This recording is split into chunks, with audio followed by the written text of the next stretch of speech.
pieces were sewn on the sewing machine, and I think she did not like the texture of that, so these were rejects. So I didn't feel badly using them because a few years ago, many years ago, Faith Mingle was at Mills College giving a lecture with her first quilts. She said, if your mother leaves quilts, you have to finish them.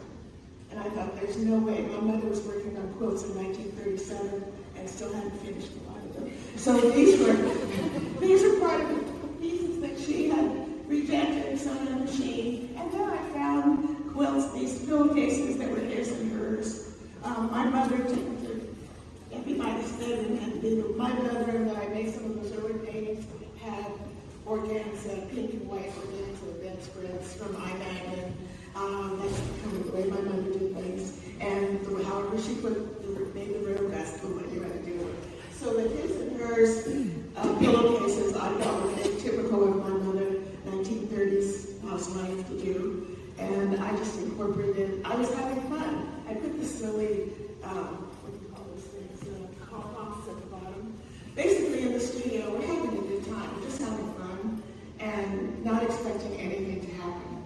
So I was fortunate as a young artist to have been on consignment in 1968 to Anchor Gallery and to be with that gallery from 68 to 89, and now I'm fortunate to be with 𝙈𝙤𝙙𝙀𝙀 projects. 𝙈𝙤𝙀𝙀 has done all these things with my work in museums. So in my first life, at the end of my life, I'm very fortunate. So now we get to see. Do you want to say just a few words about the commission? We won't go in there, we'll let you walk through and spend time, but I have to challenge myself, and when I feel as if perhaps I need to go ahead and move to the next thing. Actually, originally, we were supposed to have this exhibition on the 4th floor. I had seen this floor, and I said, oh, I like that floor. It was all steel columns, and I said, oh, that's where I want to be. But we were going to be on the 4th floor, and then they said that the swallow would be there. And I respect her, I love with the swallow. So the atrium there, what do you call that? The courtyard. I was going to do the commission. I said, oh, I'd love to put something out there in the courtyard with no sky, so there couldn't be anything hanging. I was going to mount pieces on the wall, the brick walls. Then we would change to this floor. So that threw us off a bit.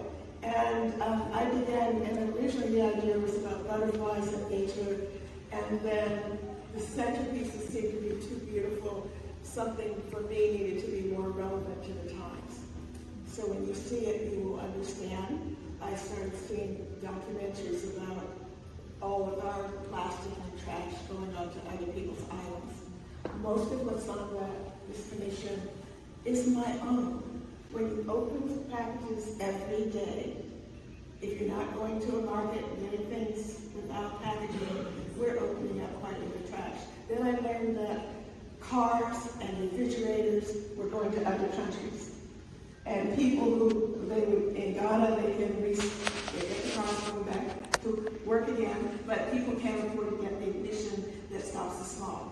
So we're actually adding smog and pollution to other people's countries. So that's kind of neat. And I don't know what's coming next.